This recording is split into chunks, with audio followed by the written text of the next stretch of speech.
So I do not know if we're at war with Iran. Iran's always been at war with us, though. So we don't have to question that. President's next moves, not really sure.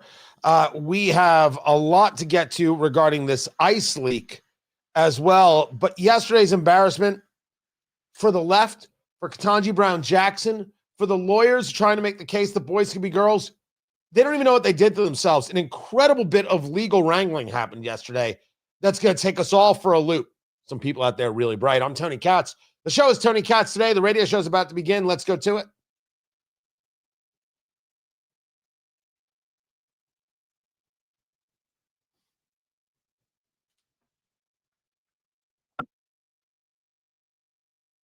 And that is where the United States has military bases throughout the Middle East. Mm-hmm. Now, we can confirm that the U.S. is withdrawing some personnel from major bases across the Middle East due to heightened regional tensions. And you look at some of this in Qatar, that's the Al Udeid Air Base. You got about 8,000 to 10,000 U.S. service members. That's one of the larger bases. You got another Army base in Kuwait that's been operating for some time now, several years, if not decades.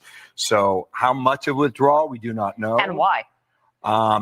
But we know why, guys at Fox. We know why. Tony Katz Today. Good to be with you. The question is, are we at war with Iran? Well, we can answer certain parts of the question that Iran is always at war with us and has been since 1979. This has not changed.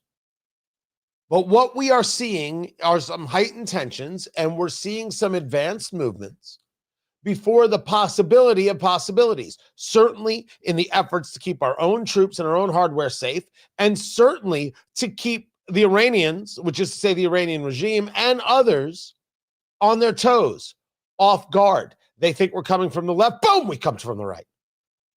We prove this. We send B-2 bombers across the Pacific only to hit Iran and these nuclear facilities from the Atlantic, and they never, ever saw it coming. Sun Tzu was not wrong. All warfare is deception. Every last bit of it. Don't let them know what you're doing. Don't let them know when you're doing it. Just hit them when they least expect it with overwhelming force until quite simply they fall down and beg you to stop. At that moment, you can decide whether you're going to stop or not. Oh, I don't know about you, but if I'm involved in a war, I want to win. And I want to win so decidedly that nobody thinks about messing with me for a good long time to come. Are we at war with Iran? Well, the president has been very, very clear. He has made his statements known. He has spoken to the Iranian patriots, and he has said the words as clear as day. Iranian patriots, keep protesting. Take over your institutions. Save the names of the killers and abusers. They will pay a big price. I've canceled all meetings with Iranian officials until the senseless killing of protesters stops. Help is on its way. MEGA, make Iran great again. President Donald J. Trump. Now, as I said the other day, I would be MIPA, make America Persia again, but neither here nor there. Help is on its way. What does one take from that? That help is on its way. And help regarding what? Well, we understand that the Iranian regime is going to put protesters to death. Yesterday, the number reported was 12,000. 12,000 protesters killed by the Iranian regime. Then you saw the BBC reporting it as 2,400. You're like, wait, whoa, what just happened here? 12,000, 2,400. We said it yesterday. You knew it. You knew it the minute you saw the 12,000 number. You could believe it. I'm not even saying it's wrong, but we have such little data coming out right now from Iran. There's no way to know if the number is wholly accurate. There's just no way to know. So you got to take that number with a grain of salt. And that's what I did. You'll note, as I said, that the people who were supportive of destroying Israel and supporting Hamas, they never took the number with a grain of salt. If the Gaza Health Ministry, which is Hamas, if the Gaza Health Ministry said 80,000 people were killed, well then, my gosh, 80,000 people were killed, then you can't ever question the number. Because they're liars, because they're frauds, because they're willfully ignorant, because they hate you, and gaslighting Americans is what they're all about. All of these disgusting, despicable lowlifes, whether they're from Columbia University or they're elected officials locally or nationally, makes no difference. Disgusting. And some of them are still out there, even though the facts show them wrong, they're still screaming genocide because they have nothing else to do. It's what happens when you're a loser. It's what happens when you are a bigot, when you are an anti-Semite, when you just have nothing to do but develop theories and philosophies that satisfy your hateful urge. But that's enough about Candace Owens. Trump has warned of very strong action if the Iranians engage in these executions. Allow me, the Iranians are going to engage in these executions. This is happening. They're trying to put down this protest. And as we have seen from the headline at the New York Post, no mercy. Iran's judiciary chief, I should say, issues spine-chilling execution orders as a 26-year-old protester awaits death, who's now become kind of the face of this. I don't want them dead. I don't want any of them dead. I want the Ayatollah gone. I want the mullahs destroyed. Destroyed. Vanquished. I apologize for nothing. The question is, how are we going to do it? How are we going to make that happen? Does this involve the U.S. getting involved in a way that has troops on the ground? I don't believe it does. And while I am certainly more willing to engage fights than others, right? We talk about a place I have a real split from MAGAville. I don't even know how we would do it. It's not that we're not capable of doing it. I don't know how we would do it. Does this mean we take out Iran's ability to engage in an attack on neighboring countries, allies, etc.? Whether that be Israel, whether that be Saudi Arabia, that Iran has been in a proxy war with in Yemen for years. Well, I could see that. I think you can too. I think that if we were sitting on the bar stool together having a bourbon, we'd be like, yeah, okay. You figure out where their bases are and you take out those bases. That's what you do. Just take them right out. Now, you know that they've moved military equipment. They've recreated and refinessed some of their bases, and we may have access to all that because we can see them and they can't see us. How would you help the people who are engaged in the overthrow? Do you sneak them in weapons? Is that what they need? President Trump said we're going to put a 25% tariff on any nation that does deals with Iran. I think that hurts the people more than it hurts the Ayatollah. But is there something like that could be done? So when he says help is on its way, I have been going through it. I don't know what it is. I think if I'm assessing the situation properly, the president is pot committed, if we're going to talk about this in terms of poker. I don't think he's walking away from the hand. I don't think that this is all a bluff and he's going to fold. I don't think, not only do I think he can't afford to fold, I don't think he wants to. There's a real moment here. And if we think about it like Trump for a second, there is a legacy moment here. And the legacy moment is, look at the peace that I was able to help create. Iran as a signature of the Abraham Accords, game over. Game over. Just that is legacy stuff that Biden or Obama would dream about and will never, ever, ever come.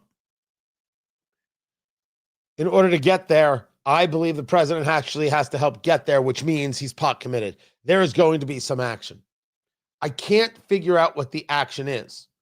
We talk about the moving, as you heard from Fox News, from certain bases. BBC reporting that the U.S. and the UK are pulling personnel from Qatar's military base, reducing the number of personnel there. That could be you want to be able to be away from Iranian missile attacks. It could be you've deployed these people elsewhere to be part of a potential assault. President Trump briefed on military and covert options for Iran, long-range missile strikes, having the carriers there in the Gulf or in the Med to be able to engage those attacks. That is absolutely possible. This attack could come via the Israelis. We are selling them more F-35 strike fighters. Maybe they're not sold as much as they're given, right? I don't know the particulars of the financials of the deal. And let them and their security forces run the raids. You'll note that we sold dozens of F-35 strike fighters to Saudi Arabia. Why in the world would we do that? Well, don't think of Saudi Arabia as a country that we have an adversarial relationship with. We should have dealt with Saudi Arabia more strongly after September 11th. We didn't. That is our fault, and that moment has passed. We live in the now. And in the now, in the real politique of it all, you got to deal with these people. So we sell them F-35 strike fighters. We sell them M1 Abrams tanks. What in the world do these people need a tank for?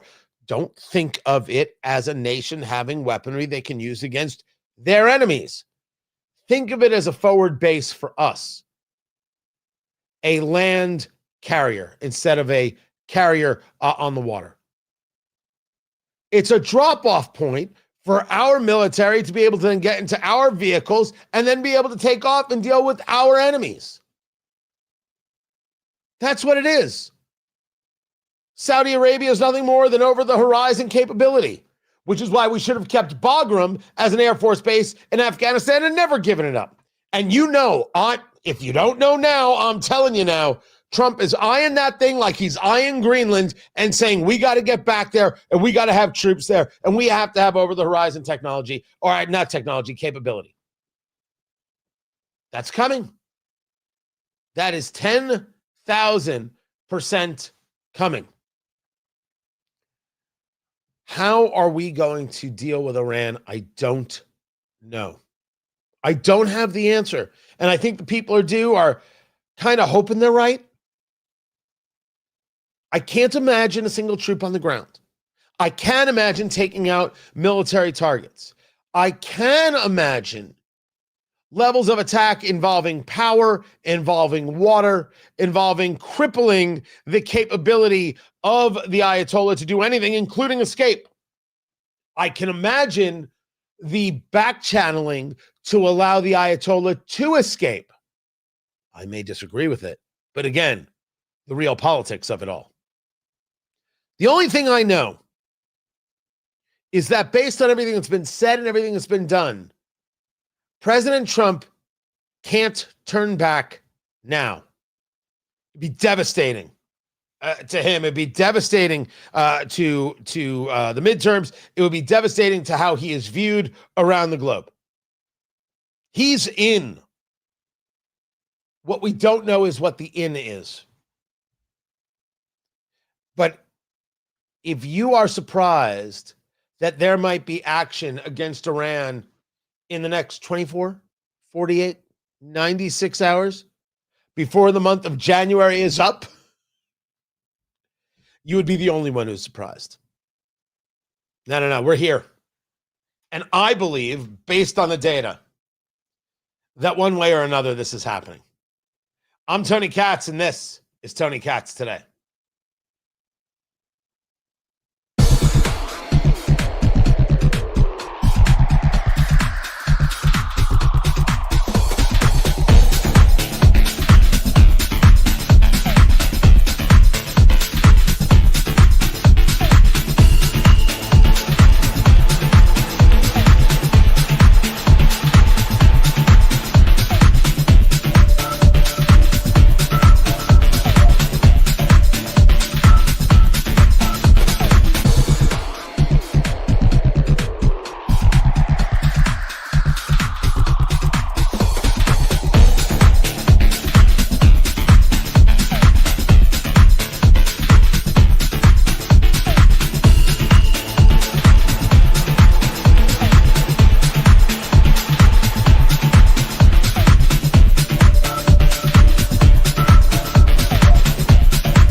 By the way, when you guys see a story, if I'm not talking about it, you should tell me.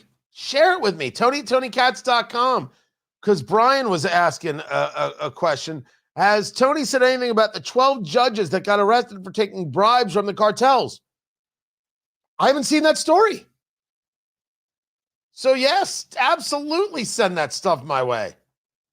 You can put it in the chat.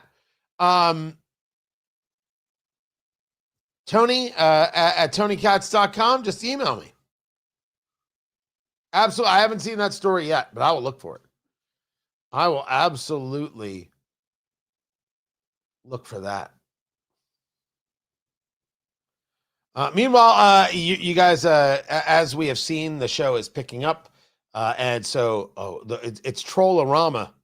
I think that it's going to be that way for a little while. New kids on the block, we're rising, and people have things to say. They do have things to say, indeed. All right, so I will get to the ICE story. There's the ICE agent. I will do that. I will take care of that. I got it. Is President Trump easing his stance on the Hyde Amendment? I don't have any background on it. I'll dig in maybe today and hopefully have an answer for you tomorrow. But if you think of the Trump analysis of things, the first rule of Trumpism is Trump wins, and the second rule of Trumpism is the deal can always be made as long as it adheres to the first rule of Trumpism. It's possible. When you're a populist and not a conservative, it's absolutely possible. So this is about abortion that Matt is asking about.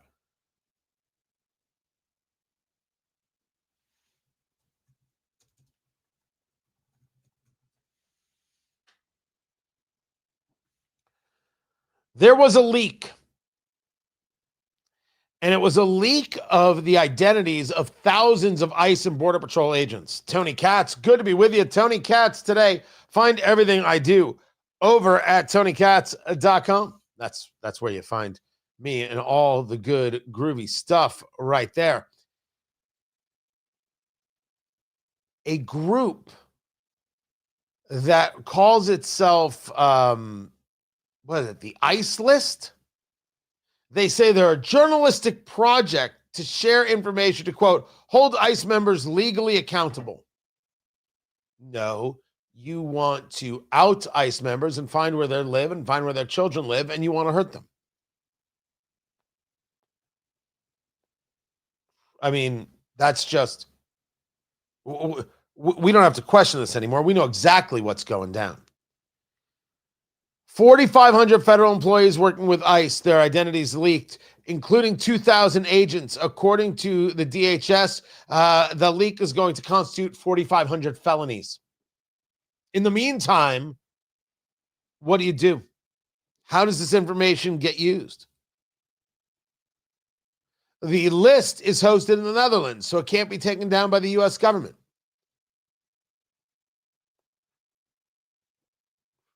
And the argument is, after the shooting death of Renee Good, well, people have had enough. Yeah, consider me one of them. Sick and tired of these so-called protesters who want to support illegal immigrants and illegal immigration over the country and the safety of the nation. I'm tired of them attacking ICE agents. Stop. Stop blocking traffic. Stop disobeying direct orders. Stop trying to run people over. Stop destroying buildings. Stop attacking ICE agents. Stop ramming them with your car. Stop with the false imprisonment. Stop. That's all. Just stop. I didn't say you had to agree with the policies, but you're not engaged in disagreement. You're engaged in violent assault, and you're thrilled that someone got killed so you can have more ammunition with which you can go after the ICE agents. That's, if you say to me, that is so awful, that is such a terrible thing to say, that's how you come across. Don't blame me. Don't get angry with me for noticing how it is you act. And then you have the audacity to say to us that somehow you are good and pious.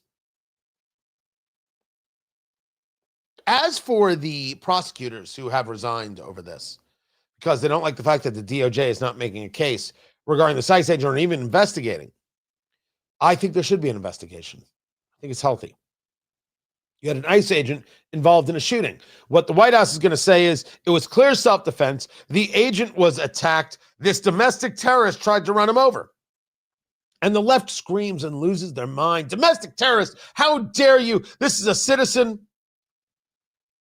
The White House uses the term domestic terrorist because that's how the left is describing ICE agents. So all they're doing is utilizing that same methodology back at them. The left is infuriated about it. Maybe you should stop. Maybe we should all just stop being crazy.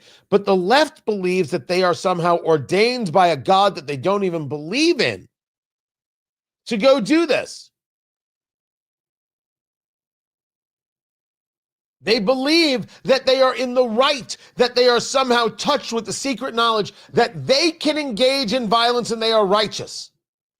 If ICE wasn't doing anything, if ICE was not even involved in any operations in Minneapolis, the leftists would have somebody else to go after.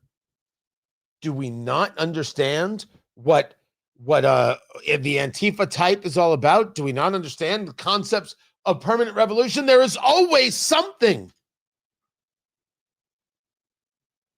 But even if they were to disagree with ICE, as one could argue that they do,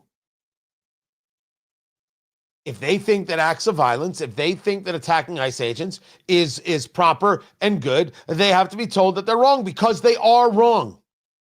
Us following the laws, that's what makes sense. And this leak here, find the leaker, throw the leaker in jail for life. The cat's out of the bag. You now have 2,000 agents who have been almost quite literally unmasked. And bad things are going to come from this, which is what the left wants, and they feel that they're somehow allowed to do it. They're not. This is Tony Katz today. What the hell am I talking about? Just the facts. That's what we do here. That, sometimes some food, a little bit of comedy, cigar talk, those kinds of things. I'm Tony Katz. The show is Tony Katz Today. Glad you made it, man. Wait, was he not being sincere? Is that it? Is that he wasn't being sincere? Okay, that's fine. That's fine. I don't know what is with this cigar right here, but this was not humidified properly. Not at all. Whew. Oh, that's not good. Sometimes it's placement in the humidor. Sometimes I believe it's my humidor. Yeah, this cigar, not in a good spot. Let me see if I can salvage that right there. Yeah, oh, yeah. The wrapper's already cracking. Yeah, that's not a winner. I'm gonna try and salvage it. Which you can do. Yeah, you should never get too worked up about these things. Now, if you've got yourself a $30, $40 cigar, you can get worked up about that thing. This one's $6. Simple cigar for the show, the Buffalo 10. And I've smoked many of these, and they're always wonderful. But it's a hand-rolled product, so it can be wrapped too tight. It could be a wrong spot in your humidor, and it was just the humidification wasn't getting there.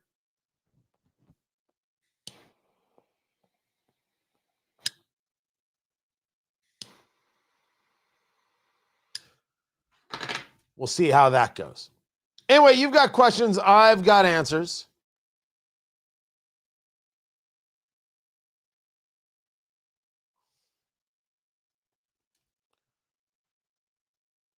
ICE agent is also wrong, to be honest. ICE agent gets a little snow thrown at him, so literally stuffs a barrel in someone's face. That's insane. Now, I've seen that video where they shoot the pepper spray. There's more to that video. But let's at least start there. I do think it's acceptable to say that the ICE agent needs to show a level of restraint before engaging.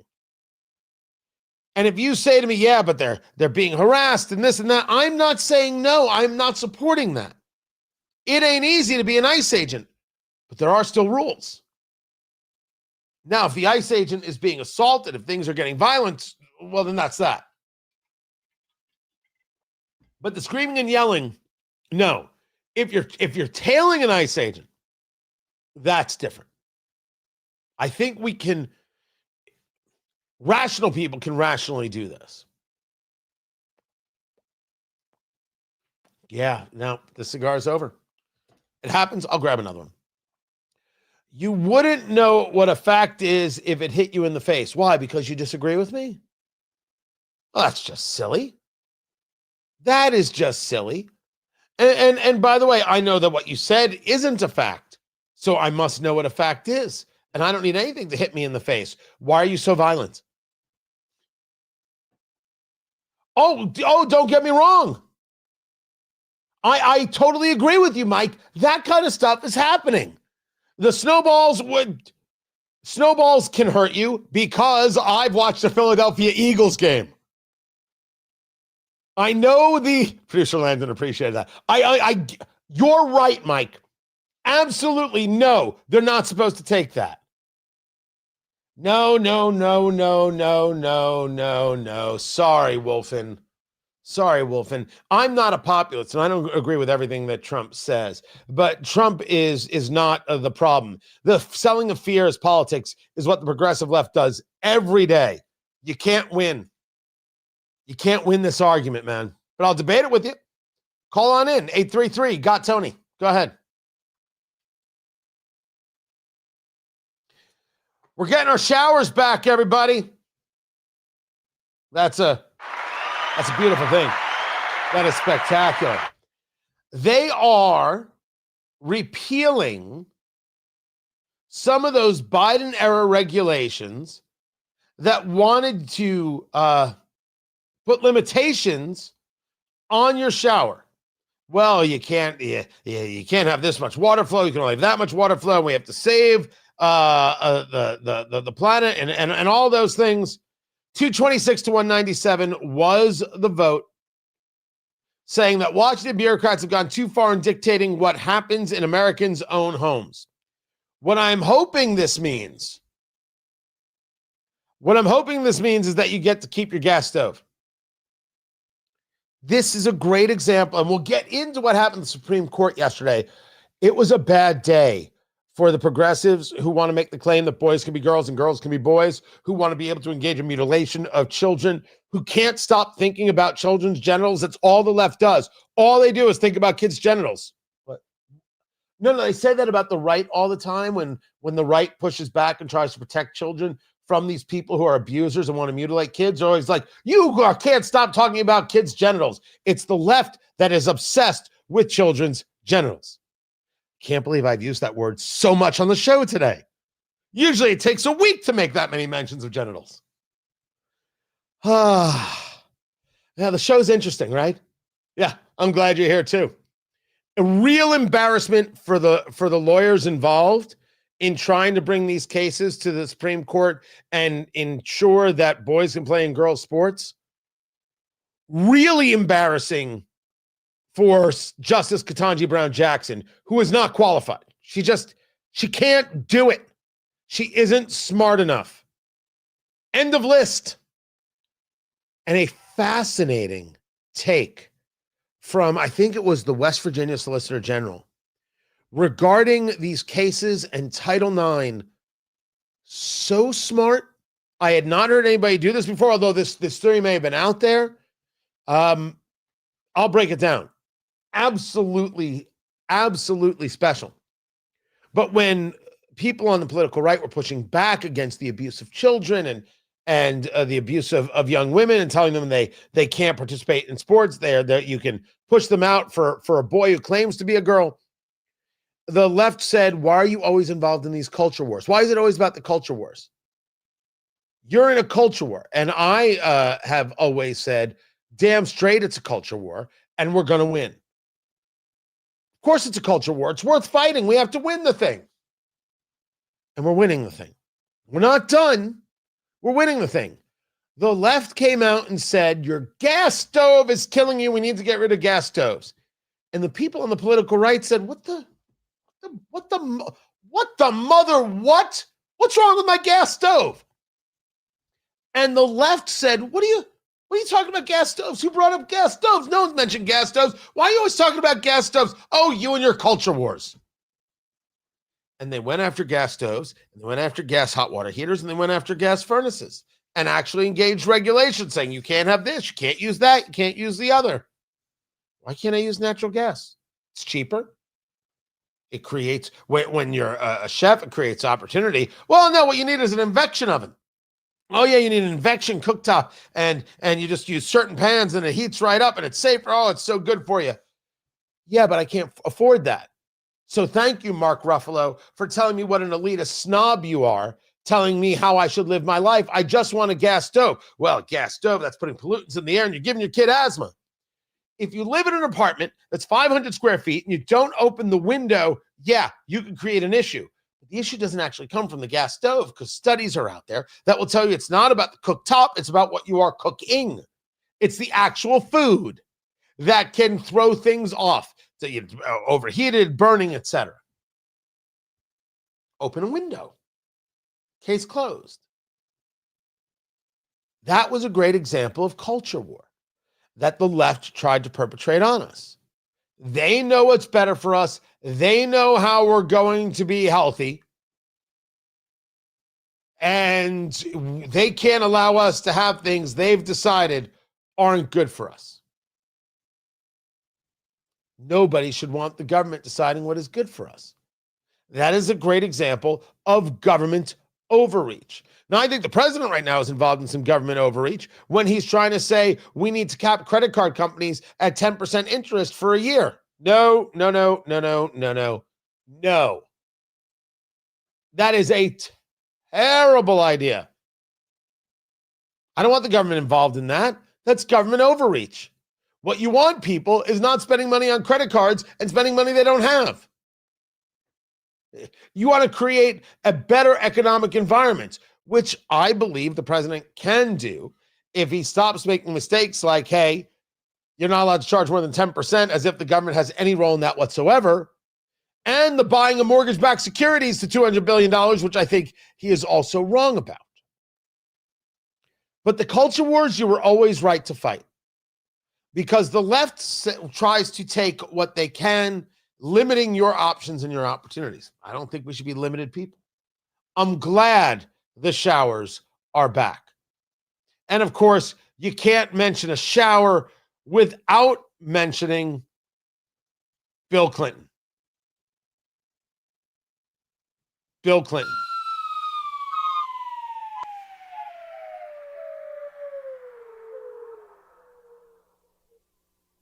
Why was that the sound effect? Why in the world was that? I don't know what we were doing there. I should try it again. Without Bill Clinton. Ed Garvin, male prostitute. All right, closer. Bill Clinton refused to show up for his deposition. He was subpoenaed by the House Oversight Committee. And he was supposed to show up to speak about Jeffrey Epstein and the Epstein case. Answer questions regarding the Epstein investigation, and he may now be held in contempt by Congress. He should be.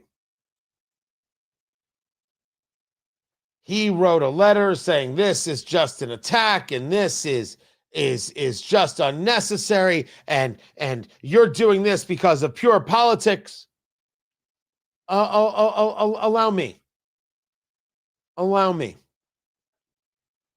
Let's take it away from Bill Clinton just for a moment and discuss the Epstein files in its broader context as it has been described over the last few months. We here, me, you, this show, from the beginning, and we're on the record, so there's no question here, released the Epstein files. Who was involved? Who was involved with abusing children? How do we ensure that we know who they are, we prosecute them, and if found guilty, throw them in jail? Who was involved with abusing children? That's where we started from. That's where we began this conversation. That we are not going to be people who sit idly by and watch children be abused. We're not going to have it. We will not have it for a moment. They have to go. We can't allow them to be a part of society. Doesn't matter their last name. Doesn't matter their political affiliation. If they were abusing children, they have to leave. That's what we said. We want the files. And then Pam Bondi brings so-called influencers to the White House, and everybody gets a binder, and they come outside, and they're waving their binders. And what was in the binders? Nothing. Everything we already knew. And it was the first inclination of maybe Pam Bondi isn't good at this. Maybe Pam Bondi is terrible at this. Maybe. I have come to believe that Pam Bondi is indeed terrible at this. So after that, we then get President Trump telling us, these Epstein things, this doesn't matter. He's dead. Why are you paying attention to this? Why does this matter? And there were people on the political right who said, yeah, we shouldn't be paying attention to this. Trump's right. We got to focus on what matters. It doesn't matter. Oh, hell no. You better believe this matters. The president's wrong. He missed. He didn't understand where the American people were, which is really weird because he's so incredibly good at it. We absolutely want the files. And Trump got pushback.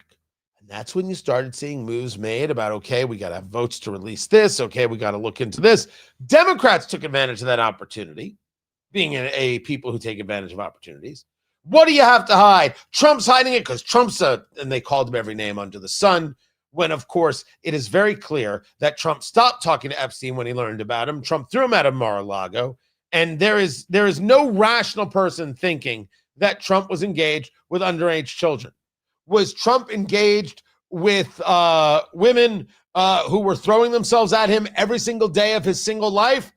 Absolutely he was. There is zero proof about Trump and children. It's just so ugly. That I get it, Trump hater. You want it. That doesn't mean anything to the rest of us. But as I said from the beginning, you show me proof. I want a guy in jail. I don't care his last name is Clinton, Trump, Gates, doesn't matter. I want him in jail. Democrats have now made a cause celeb of this. We have to find out about Epstein. What is it that the Republicans are hiding? Why won't they vote on this? Why won't they do that? Well, Democrats, nobody seemingly was closer to Jeffrey Epstein than William Jefferson Clinton. In Epstein's house, there was a painting. The painting was of Bill Clinton in a blue dress. If you take a look at the cover of Politico, you've got Lauren Boebert holding that painting, or I should say a copy of the painting. It's Bill Clinton sitting in a chair, but his legs draped over the arm of the chair, in a blue dress, wearing red heels, pointing at you, the observer. It's super weird. It's super duper weird. They had a friendship and a relationship. Democrats, why aren't you asking, why didn't Bill Clinton testify? We need all the information we can get. We need all the help we can get. We need all the backup we can get. Where was Bill Clinton to provide any data he could so we could get an understanding of who is abusing children so we could bring them to justice? Why is it that the Democratic Party doesn't care about children? How come they're trying to cover up the Epstein files? Is that so hard? Is the politics so hard here? Democrats are covering up the Epstein files because Bill Clinton will not testify. And I believe, did Hillary Clinton show up today, or did she also not show up to testify? We'll find out. They have answers. They saw things, man. Maybe they didn't, but if they tell us, we'll know. But they're not testifying. At least Bill's not testifying. Covering up for Jeffrey Epstein? What did Bill Clinton know, and when did he know it? If Republicans aren't asking that question in every single press conference and every single interview they do on TV, starting with that before they answer the question of the interviewer, if they're not doing that, they're out of their damn minds. I'm Tony Katz. This is Tony Katz Today.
Oh, welcome back. Hey. All right, I grabbed another one. It happens. It happens. Ooh, running out of gas there.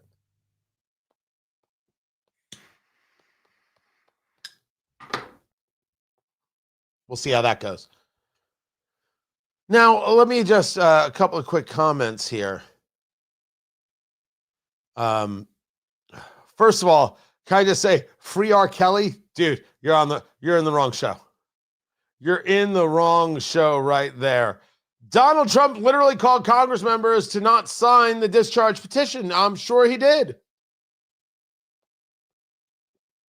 But the discharge petition didn't have any safeguards for people being outed who had nothing to do with this, who did nothing wrong, who were victims. And that was the problem with it. You were outing the names of victims as opposed to going through and engaging some proper redaction. That's irresponsible. There's the difference there. But you could also argue he didn't want something out. You could make that argument. But if you make that argument and then you don't apply it to Bill Clinton, well, what argument are you making? Do you want to know who is abusing children so we can bring them to justice? Or do you want a political tool to your advantage? Me, I want to bring people to justice who are abusing children. I don't know. I don't know about you, sir. I have no idea. I know what I want.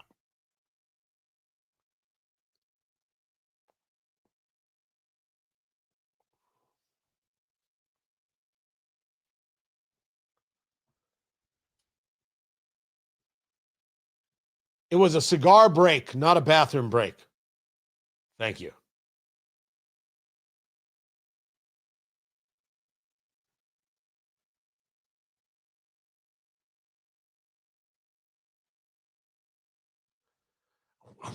There's a conversation in the chat going on about vaccination cards. What is happening? Things I did not see on my bingo card. There you go. There you go. So the House is in session, and Democrats are set to have a news conference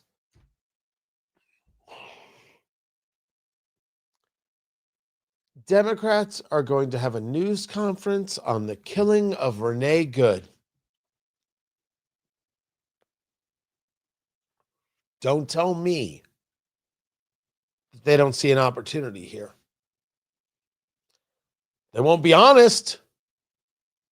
Being honest is not what we're going to see.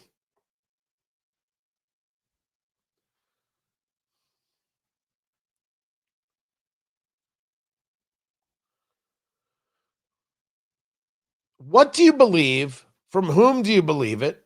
When do you believe it? I don't think it's out of the realm for any of us to say when we see something, we're like, yeah, no, that ain't true. We have to check, we have to double check, we have to recheck. I do. I assume you do, and I assume you do that even with me. Tony Katz today. Good to be with you. I wouldn't tell you that you're wrong.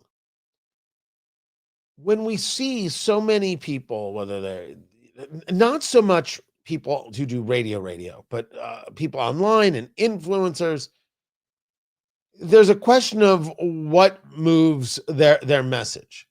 I am not someone who believes, oh, well, everybody's paid off to say this, that, or the other.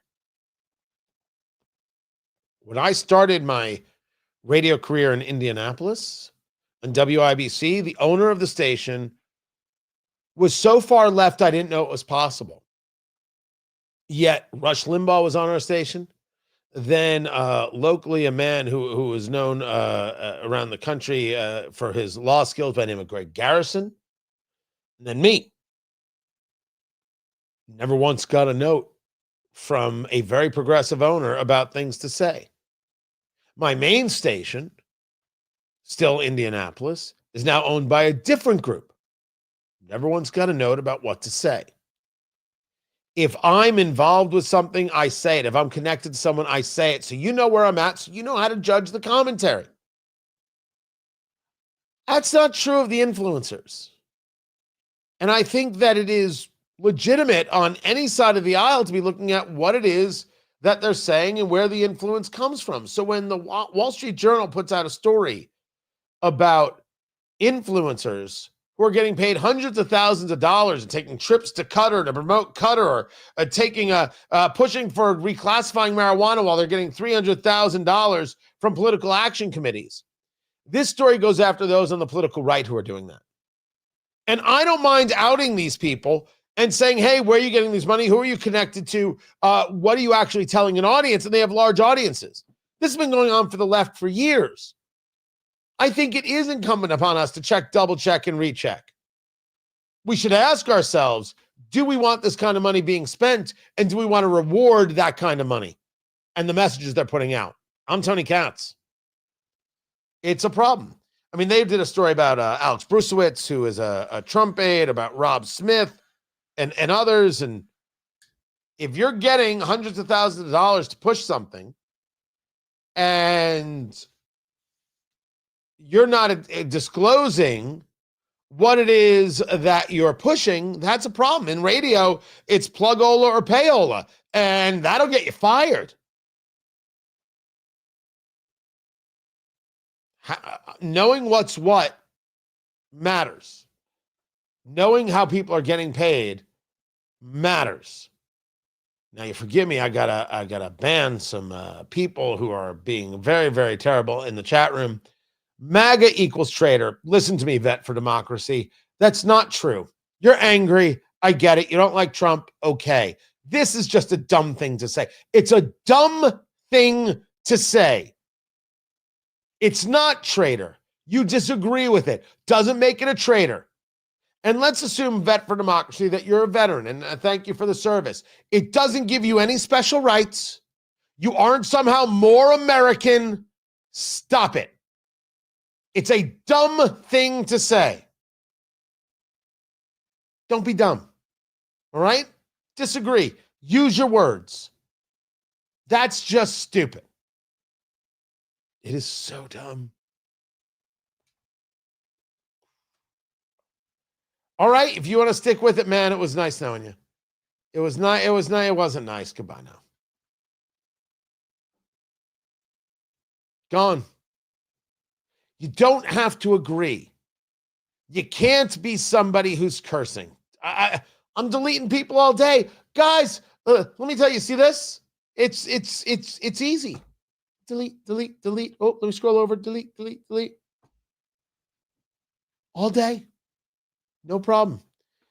Do I want to play these Democrats talking about Renee Good? Do I want this? I'm going to have to. I'm going to have to.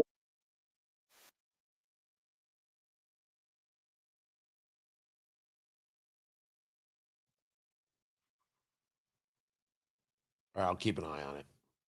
Here's what we'll do. We're in the radio break right now. We'll take the break right here. Smoke them if you got them. Yeah, this one is smoking just fine, by the way. Kick back, relax. We'll be back in a few minutes. I appreciate you being here. Don't forget, tickets.tonykatz.com. Trump 1 year later, the highs, the lows, and how we win the midterms. The bourbon, has been picked and is set. It's so cool. It's going to be so good. The VIP is sold out, but we do have general admission tickets available. Tickets.tonykatz.com. The food, the bourbon. Someone asked, is it a sit-down dinner? No. It's the food passed all evening long. Oh, yeah. Don't worry. You're going to be full, and life's going to be good. Tickets.tonykatz.com. Get your tickets right now. Trump 1 year later. The highs, the lows, how we win the midterms. It's going to be such a fun night. You're going to laugh. The live music, the red carpet, the photos. It's going to be great. Can't wait to see you there. Come check it out. I can't wait to have you. Guys, kick back, relax. We'll be back in just a few minutes. All right? Hang loose.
Welcome back, guys. Tony Katz today. So they are having this. Oh, they're right now in prayer.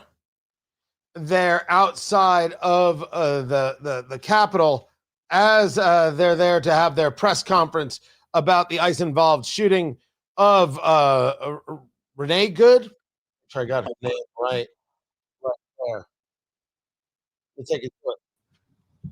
With my colleagues, and we hear from them that Donald Trump's administration's actions have been hateful as well as harmful. Immediately after last week's shooting, Kristi Noem rushed to the nearest camera and spouted off a series of bold-faced lies. Her disgusting response set the stage for a brazenly political federal investigation that has excluded state and local officials and is clearly intended to shield the shooter from prosecution. Incredibly, the investigation has focused not on the shooter, but on the victim and her family. As a result, several federal prosecutors have resigned in protest. Kristi Noem has plainly tried to signal to ICE that they are free to act with impunity, to purposefully manufacture and escalate confrontations, and even execute whomever they please, and she will have their back. She has unleashed ICE and other federal law enforcement officers upon American communities, not to protect them, but to attack them and to sow fear, violence, and chaos. We cannot and we will not tolerate this violence against our communities. The killing of Ms. Good must be independently investigated to those responsible, from the agent who pulled the trigger to the president and secretary who deployed them. They must be held accountable. And we cannot stop there. Unfortunately, when it comes to Ms. Noem, this cruelty and disregard for the rule of law is part of a long pattern of behavior. This shooting did not happen in a vacuum. It is a tragic result of Noem's dangerous reign as secretary. Since taking office, Noem has established a corrupt culture at the Department of Homeland Security. There it is. She and her political allies conduct themselves as though they are above the law.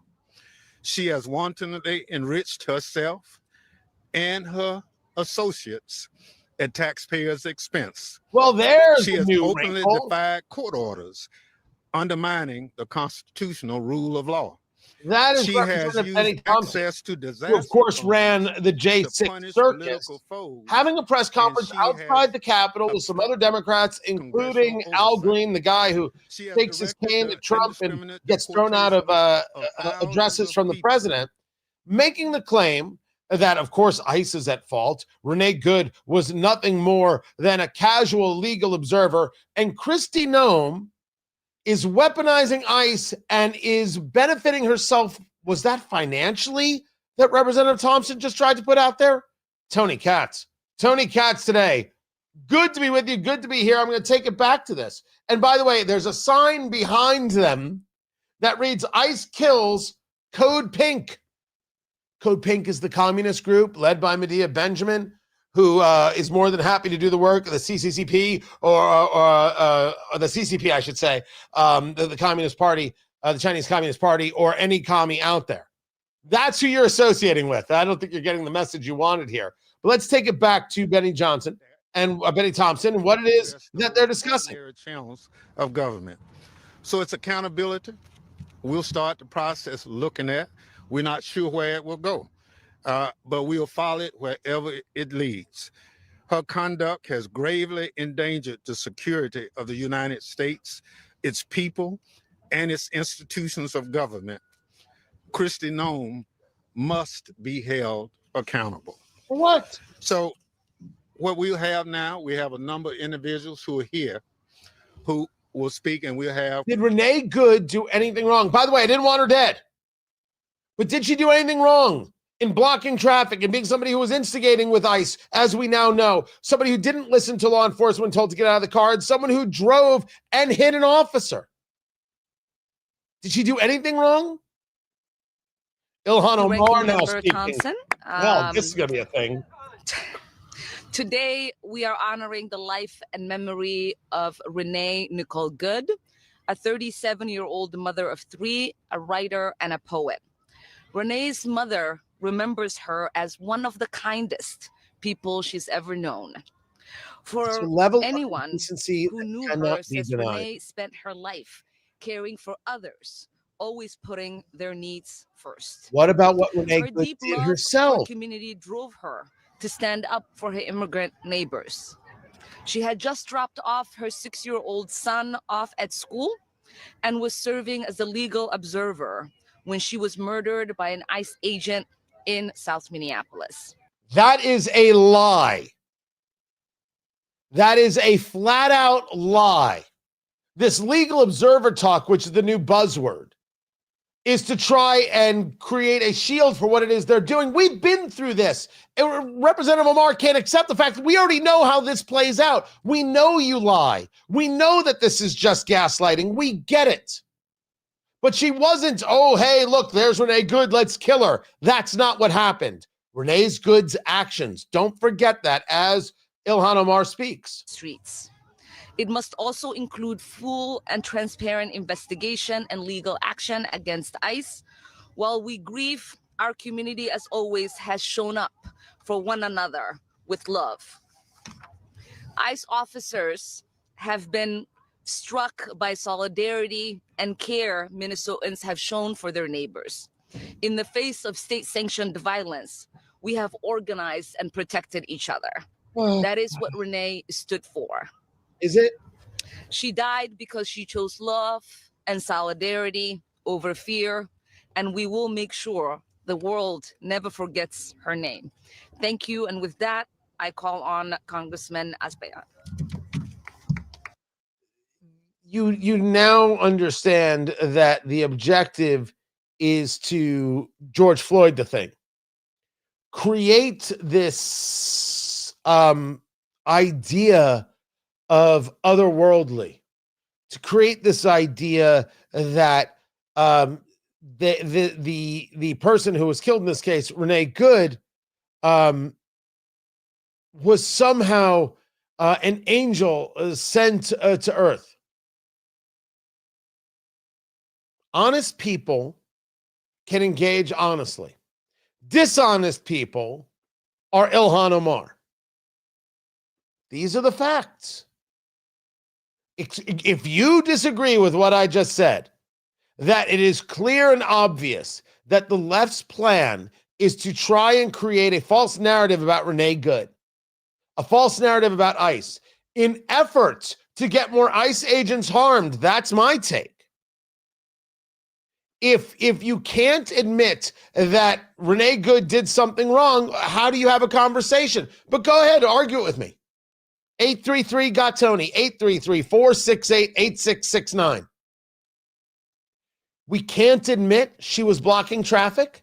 Well, did she deserve to die? Wait a second. Was she blocking traffic? Can we discuss all the things she did? If she had not skidded out on that patch of ice as she was going forward, would she have run directly into the cop? Did the skidding cause her to turn right? And she already had struck an officer at that time, by the time she was turning. That's the question here. I said investigate. And I think there should be investigations, including DOJ investigations, of course. And there isn't one, I can see people saying, hey, what is this? Was it a good shoot? Was it necessary? All these, you can do that. But you're going to pretend that she didn't do anything? Not that she did this, this, and this, and I still think X, Y, and Z. You're going to pretend that she didn't do anything. Ooh. Okay. Well, that's precious. That is precious. And some people want to put out there that the officer was never struck. Yeah, the officer was struck. And I should say an officer was struck. That's obvious. The video shows this and proves this without any question. We understand that the objective here is solely and exclusively how can we pile on ICE to create a situation that is more dangerous and violent for ICE. This isn't the desire.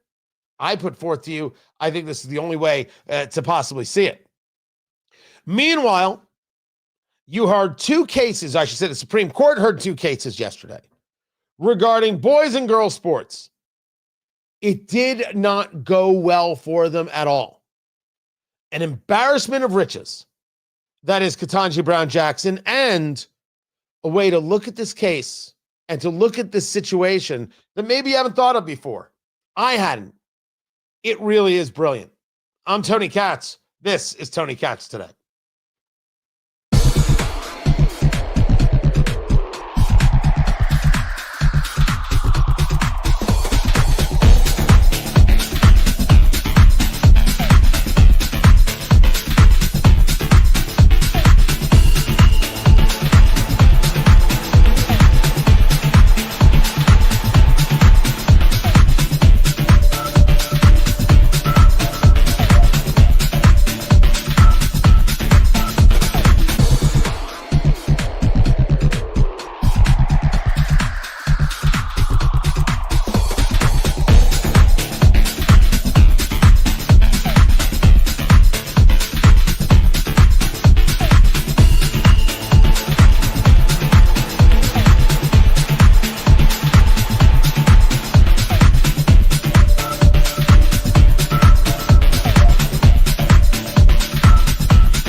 Welcome back, everybody. Tony Katz. Tony Katz today. Good to be with you.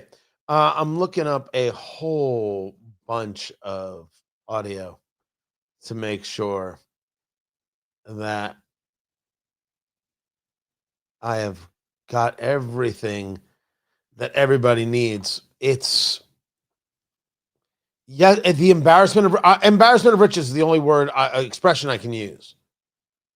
The left so ruined itself, so hurt itself in this.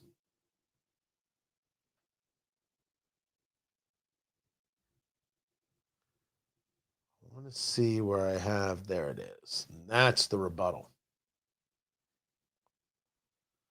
There it is. So let me get rid of that. Let me get rid of that. And let me get rid of this. Let me get rid of this. Let me get rid of this. I'll keep that. Now here. So I have right now.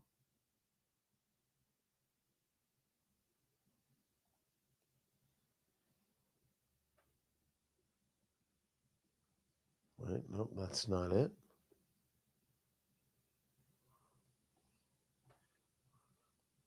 I will open that, a new tab, and everything else I have is here and here. And wait, hold on. And there. Got it. Now I have everything. Oh, if you walk into a courtroom saying that boys can be girls and you can't define what a woman is,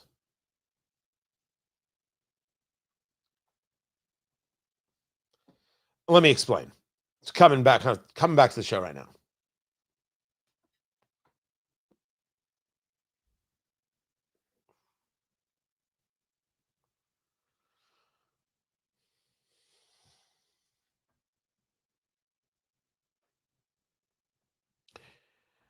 As the left tried to make its case yesterday in front of the Supreme Court, and Ketanji Brown Jackson embarrassed herself once again, which she did,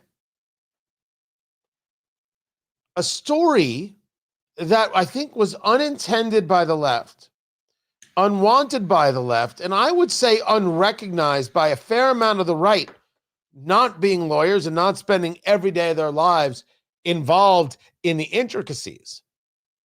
A story got exposed that I think made everybody say, well, wait a second. I had not considered that. Tony Katz today. Great to be here. Great to be with you. There were two different cases, one out of Idaho, one out of West Virginia, which, and I'll engage it in just a larger overview, were about boys and girls sports, was really about the mainstreaming of transgenderism, or as I describe it, the mutilation of children. The pushing of puberty blockers, the idea that sex is not even a thing, the idea that we cannot have differences and make note of them.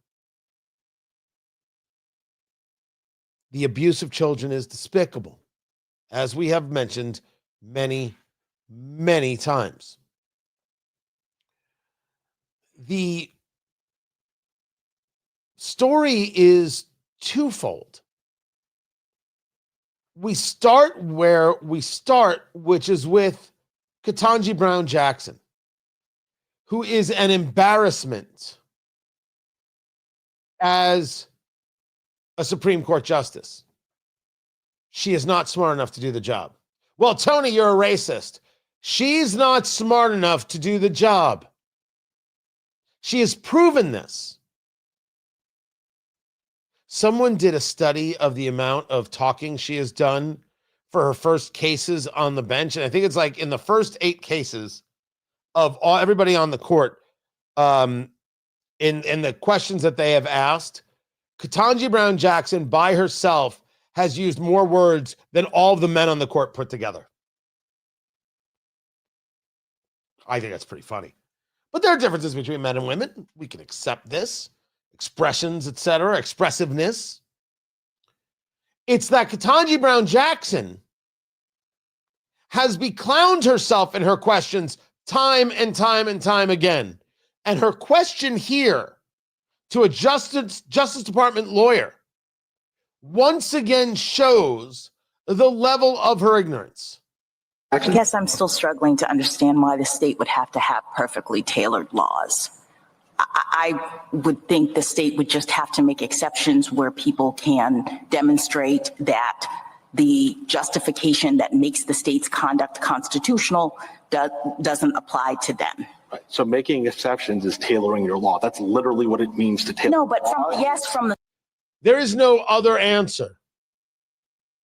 She doesn't know what it is to tailor a law. Now, you and I not being lawyers, maybe we haven't spent much time on it. The point is, she has been a lawyer. She has been a judge. She's a justice.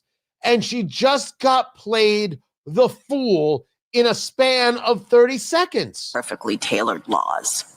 I would think the state would just have to make exceptions where people can demonstrate that the justification that makes the state's conduct constitutional doesn't apply to them. Right. So making exceptions is tailoring your law. That's literally what it means to tailor. No, but She embarrassed herself completely and thoroughly and repeatedly in these cases that were a discussion of something incredibly important. Do we have standards? And can we protect children? And no matter what, how narrow these cases may come out and the decisions and their focus, the larger scale ramifications culturally are, do we believe that children should have the right to change their gender? The answer is of course not. Do we believe that adults have the right to poison children with puberty blockers or engage in mutilating children by cutting off perfectly healthy breasts or other things? And the answer is no, we don't. We protect children. That to me is the overarching of these cases. But if you're going to go about making the claims that boys can be girls, girls can be boys, it's all fine, it's all normal, it's all good, part of what you have to do is be able to claim that there is such a thing as a boy and they can be a girl, and there is such a thing as a girl and they can be a boy. To which Justice Samuel Alito points out to one of the leftist lawyers who refuses to provide definition of what a woman is. If it does that, then is it not necessary for there to be, for equal protection purposes, if that is challenged under the Equal Protection Clause, an understanding of what it means to be a boy or a girl or a man or a woman? Yes, Your Honor. And what is that definition for equal protection purposes? What does it mean to be a boy or a girl or a man or a woman? Sorry, I misunderstood your question. I think that the underlying enactment, whatever it was, the policy, the law, we'd have to have an understanding of how the state or the government was just understanding that term to figure out whether or not someone was excluded. We do not have a definition for the court. We do not have a definition for the court. Maybe you caught that at the end there. We do not. Listen. Understanding that term to figure out whether or not someone was excluded. We do not have a definition for the court. If it does. You want to decide that a boy can do this and a girl can do that. And when asked the basic question of what is a boy and what is a girl, what is a man and what is a woman, you don't have the definition.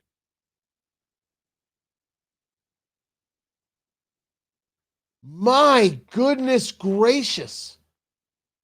That is a stunner.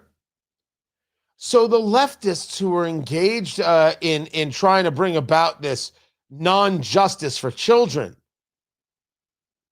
these judges failed and failed miserably. And you may have noticed that for Ketanji Brown Jackson to hear this case, there were many times that she was getting into a conversation about children and boys and girls, which would mean that she somewhere knows the difference between a boy and a girl, meaning she knows the difference between a man and a woman, meaning she knows what the definition of a woman is.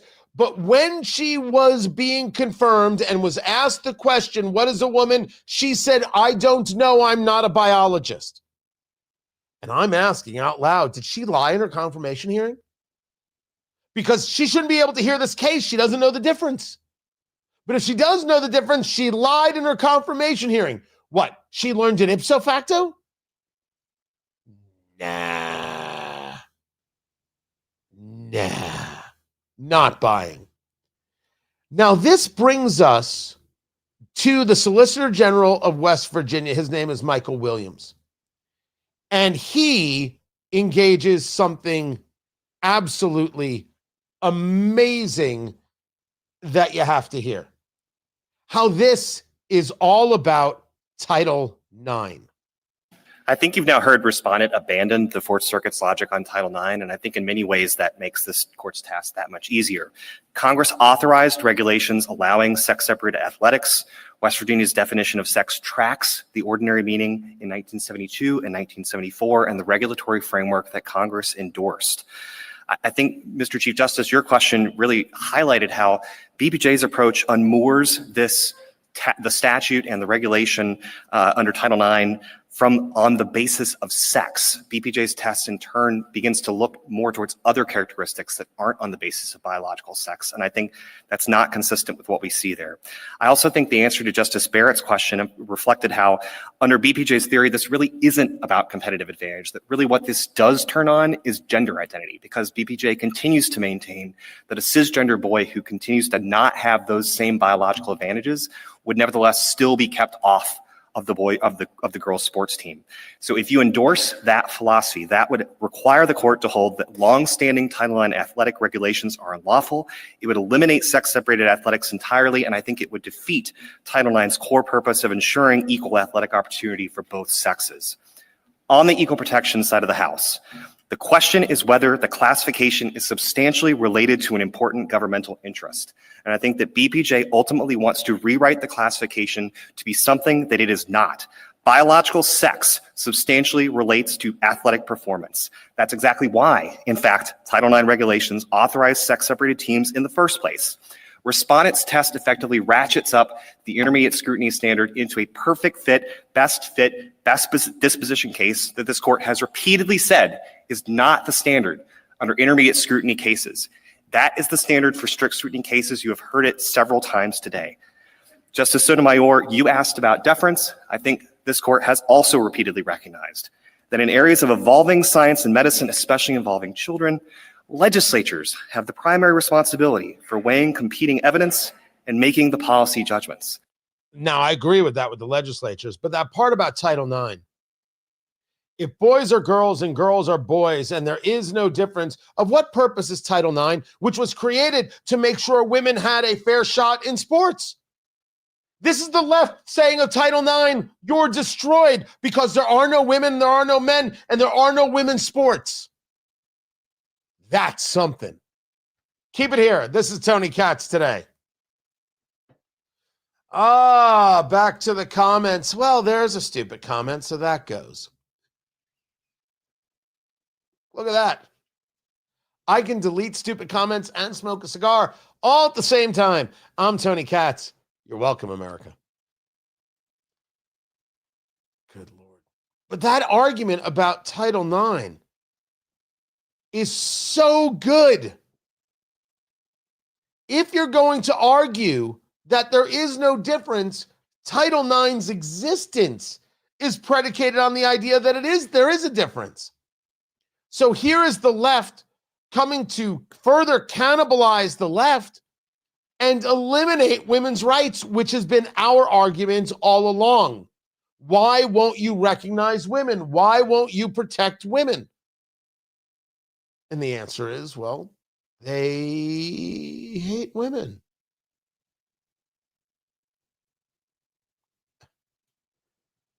Ta-da! Don't get angry with me. All this lawyer did was expose what it is they are saying. I thought it was outrageously well done.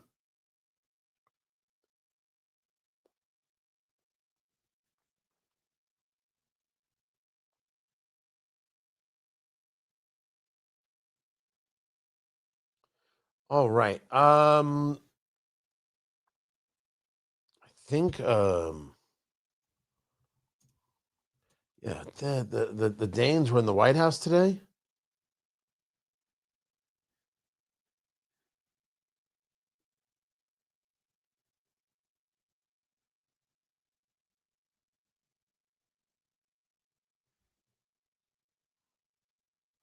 So I'll have that as part of three more things.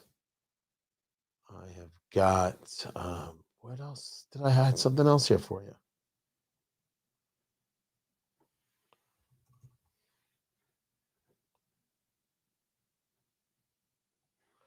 There it is. There's that. And I had one more thing. I had one more thing for you guys. I know I did.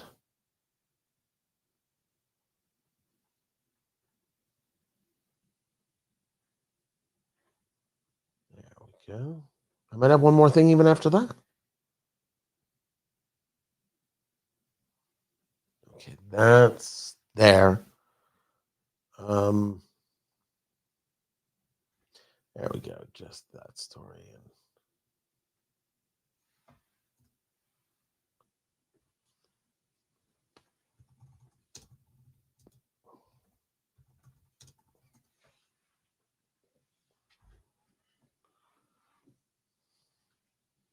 Okay, there we go.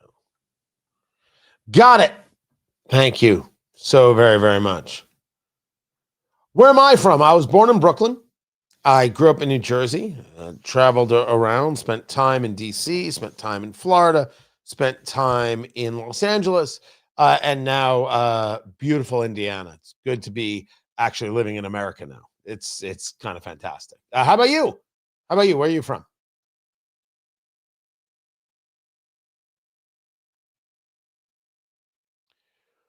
Where are the women groups that fought for the rights of having their own team and equal rights? That didn't mean they were going to paste on an artificial. Whoa, hey, wow, Sharon. I don't think I can say that. Where are the women's groups? Well, they're probably very, very confused because they don't know how to. You created this leftist monster and they don't know what to do with themselves.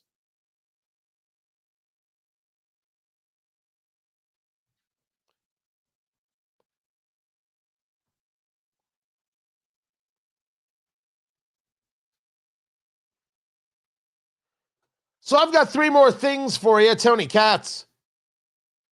Tony Katz today. Appreciate you guys being here. Some stories that you need to make sure you know what's going on. And some of them are just weird. You have the Prime Minister. I believe it's the Prime Minister of Denmark, or was it just the Greenland Foreign Minister? Coming to the White House to meet with J.D. Vance and Marco Rubio. There's a deal going on, guys. This is happening in real time. The United States is not messing around. They want Greenland. And there are reasons for it, and they're all about safety and security. And President Trump has been very, very clear about this. He wants to make sure it is not in the hands of the Chinese and of the Russians, which it could be. You don't think they're making a play for it? Of course they're making a play for it. They understand over the horizon. They understand what it is to be able to have a base to launch from, a place to fight from. Absolutely. And President Trump is not being shy. Exactly what he does, and I think people are shocked by this. And how dare he do this? Why are we all acting like somehow we don't understand that this is exactly what he does? On Greenland, sir, the premier of Greenland said today, we prefer to stay with Denmark. Do you see that as the final word? That? The premier of Greenland. Well, that's their problem. That's their problem. I disagree with him. I don't know who he is. Don't know anything about him. But that's going to be a big problem for him. I think people are shocked and amazed that Trump would say that. Trump does not engage in negotiation of, oh, they said no? Okay. I guess we'll just go have a Big Mac now. Too bad we won't get Greenland. Oh, well. By the way, I don't know if he uses that voice or not. I don't know how that became my impression voice. I don't know. You know what? I apologize to you. I shouldn't do that anymore. I almost there sounded like Brian Regan. The big yellow one's the sun. It was close. It was super close. Trump doesn't engage in a way that he just walks away from the thing. His job, as he sees it, his want, his desire, his need is to make the deal. And the deal he wants is Greenland. There is nothing wrong with pushing for this. Absolutely nothing wrong with it whatsoever. And I look at the people who are shocked by this and amazed by this and saying, who does Trump think he is? These are people who have never made a deal in their life. These are people who have never pushed for anything in their lives. These are people who have never had a goal in their life. So they are shocked. But yet, here is Greenland meeting with the vice president and the secretary of state. Because as we said months ago, if I'm Greenland and I'm hearing the United States say this, if I'm the Danes, I'm saying, okay, that's America's bid. What's your bid, Russia? What's your bid? I mean, if the thing is for sale, the thing is for sale to everybody. Oh, no. Sorry, U.S. I'm not just going to leave it to you. Oh, you may disagree with me. And I agree. It should be part of the United States if it's going to be anywhere. But if you're Denmark, you got to make a deal. And your deal is based on two very important things. A, what do you get paid? And then B, who's going to be your friend afterward? What kind of danger are you putting yourself in if you go with the wrong partner? Anybody who's ever taken money for a business knows you can put yourself in a lot of danger if you got the wrong partner. If I have taught my children anything, the only thing worse than not having a deal, than no deal, is a bad deal. When you don't have a deal, it's annoying. It's frustrating. It's angering. But there's still a deal to be made. Do not be, what's the word I'm looking for? When you feel like you have to have something, desperate. Don't be desperate for a deal. Don't be desperate. Always recognize what it is you're bringing to the table. Always recognize the value of it and get your value. Is it exactly what you want all the time? Not all the time. But you have to learn how to live with that and see if it gets you what you need and where you need to go. But the only thing worse than not having a deal is having a bad deal. Man, that's just a torture you cannot explain. When you don't have a deal, you still have options. When you're in a bad deal, you have no options. That's for the Danes. That's for Denmark. They're going to have to figure that one out. But what comes from this meeting? President Trump putting out on Truth Social, the United States needs Greenland for the purpose of national security. It is vital for the Golden Dome. This is what Trump wants to create for the United States, a la Israel's Iron Dome. NATO should be leading the way for us to get it. He continued that NATO becomes far more formidable and effective with Greenland in the hands of the United States. Anything less than that is unacceptable. Standard stuff from President Trump. Netflix, another thing to get to, they're going to make an all-cash bid for Warner. They're going to make a bid for Warner Studios, which has HBO Max streaming, all cash. It was originally a $72 billion deal, Netflix buying Warner, cash and stock. Then Paramount came in and they said, watch our checkbook. And they said, we'll give you $77.9 billion all cash. No stock, nothing else. Paramount this week said, whoa, let's go. We're going to engage a proxy fight. We're going to go for seats on the Warner board, and we're going to make this deal with Netflix impossible. Warner then held a vote and said the Paramount deal isn't a good deal. We want our deal with Netflix. So now Netflix is going to alter the deal to offer all cash. That's what they're going to do. That's a tremendous amount of loot. Then there is the story that the Chinese embassy in D.C. Sorry, this is the one in London. I thought this was the one in D.C. The Chinese embassy in D.C. Always seems to have a large amount of cameras around it. It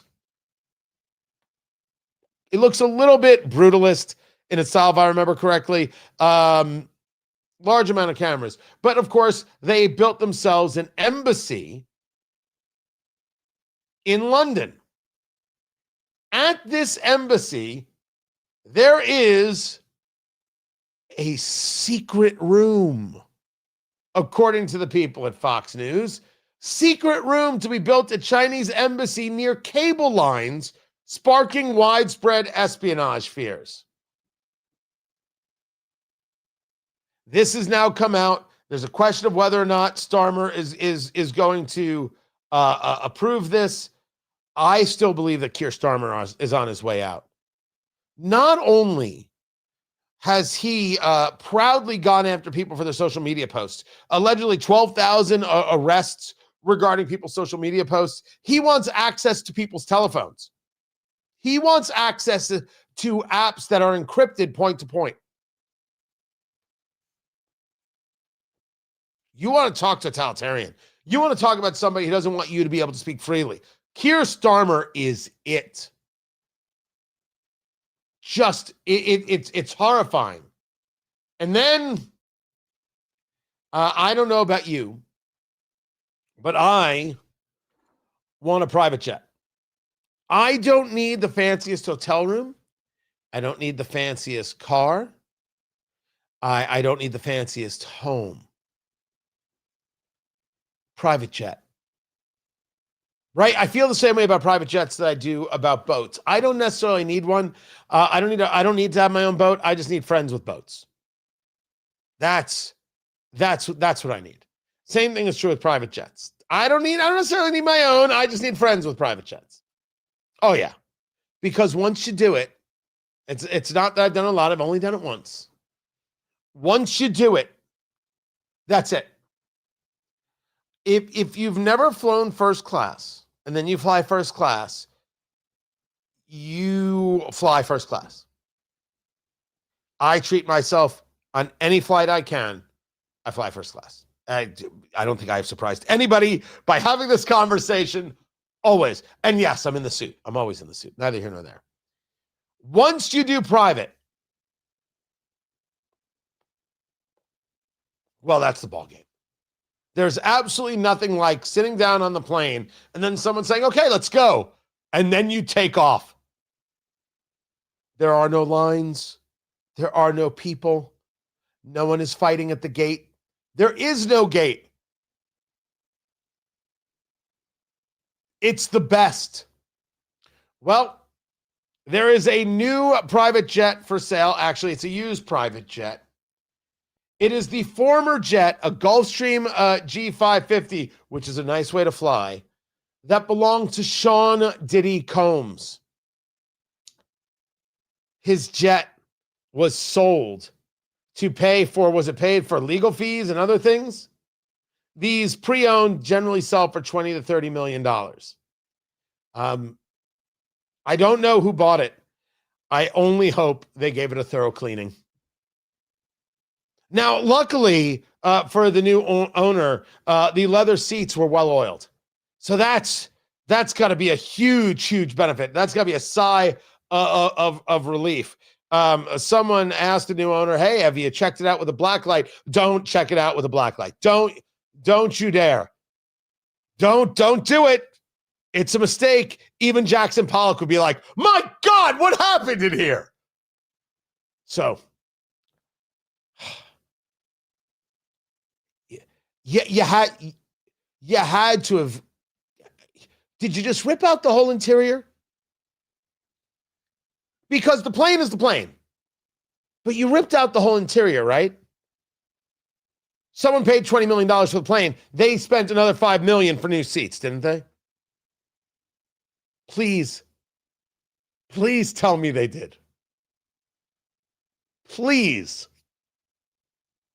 Because if people are worried about the carbon footprint of this plane, no. You got to be worried about what disease it's leaving airport to airport.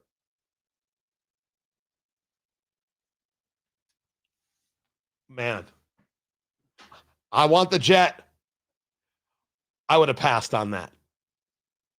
For sure. I'm Tony Katz. This is Tony Katz Today.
Welcome back, everybody. Tony Katz. Tony Katz today. Do not forget to get your tickets. Trump 1 year later, the red tie gala, the highs, the lows of the last year, and how we use that information to win the midterms. The bourbon will flow. Bourbon menu is set. Food menu is set. Live music is set. Red carpet is set. Just you.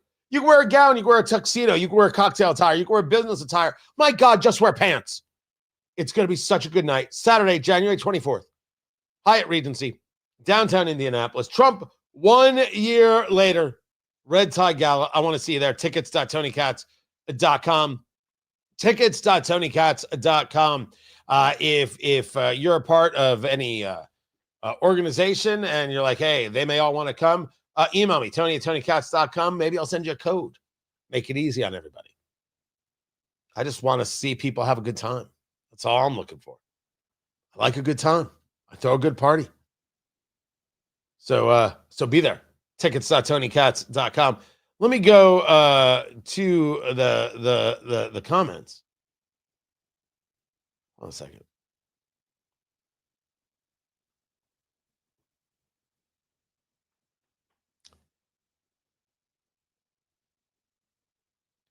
Led Zeppelin 747 is for sale? First of all, I don't think I want to be on a plane that old. Secondly, it's for sale? Yeah, so that would be a plane that needs a cleaning too. With John Bonham on that plane needs to be cleaned. Absolutely. That plane needs a deep, deep cleaning.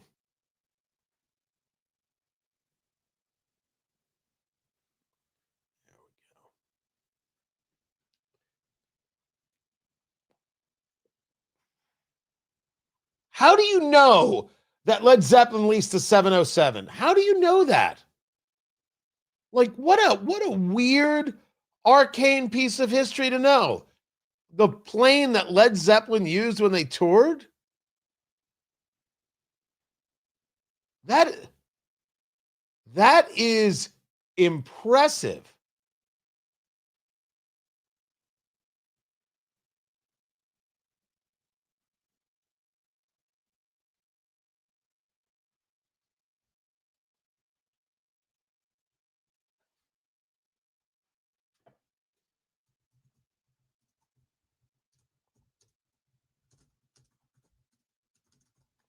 Sorry, I had to respond to an email. Coming back to the radio show.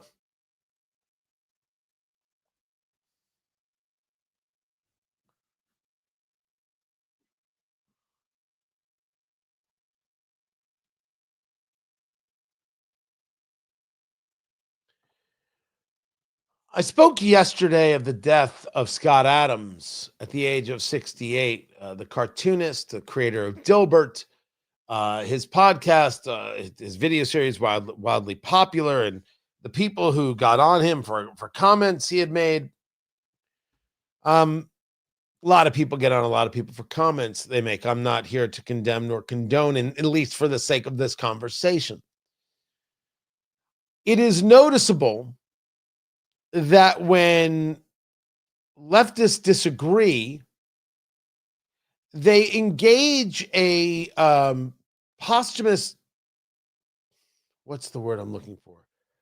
Degrading of the person in question.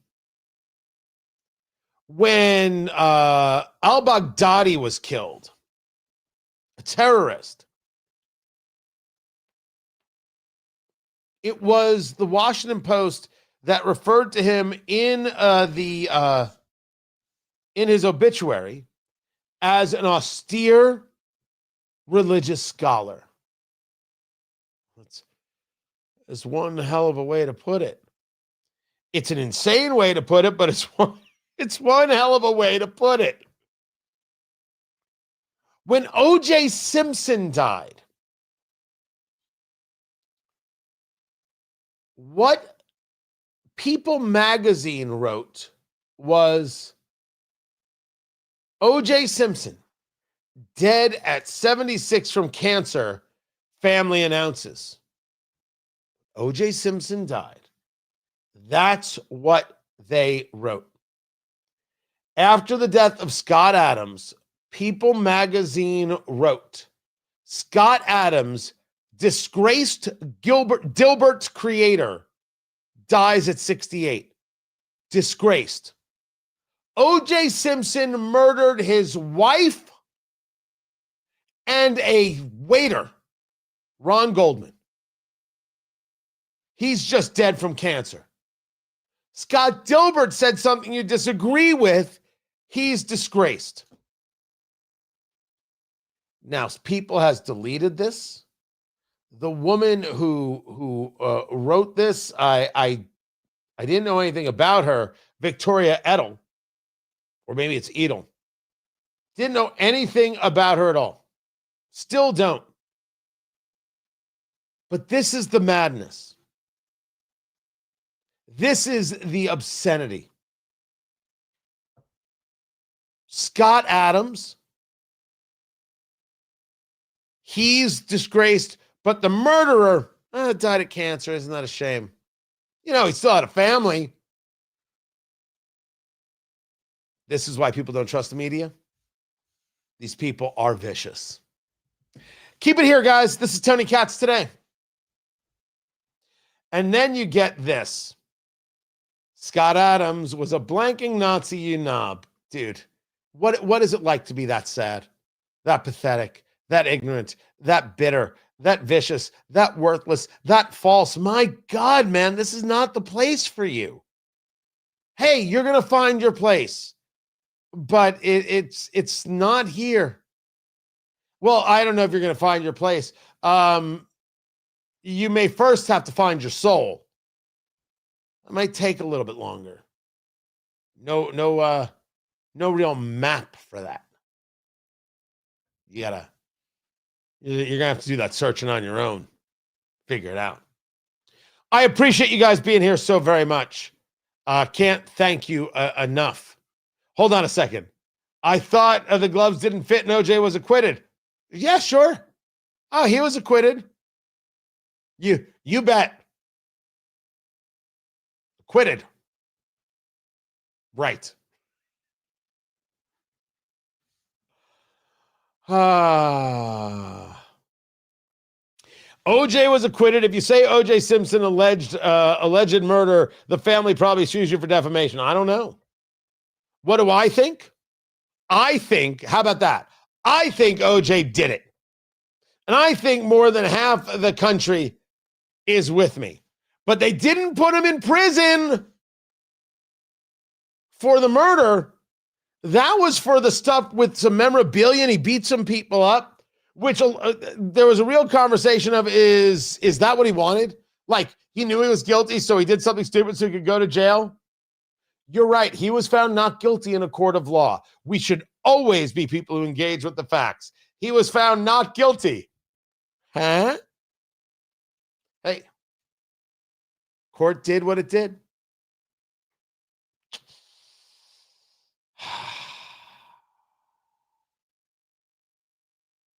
Good stuff. Good stuff, guys. I love the comments. See, those are good comments. That's all we're asking for. Always bring the heat, but make it be smart. Bring it smart or bring it funny. You're always welcome if you're smart or if you're funny. Without a doubt. I appreciate you guys being here. You get your tickets.tonykatz.com. You can also go to tonykatz.com and get everything about the show. I cannot wait to see you tomorrow. We are back again at noon. The radio show continues at WIBC.com, so be sure to check out the show. But the live stream will be back tomorrow at noon, and I will see you then. Tickets.tonykatz.com. Go make that happen, guys. Go make that happen and come drink bourbon with me. It's going to be fantastic. I'll catch you all tomorrow. You be good. Take care.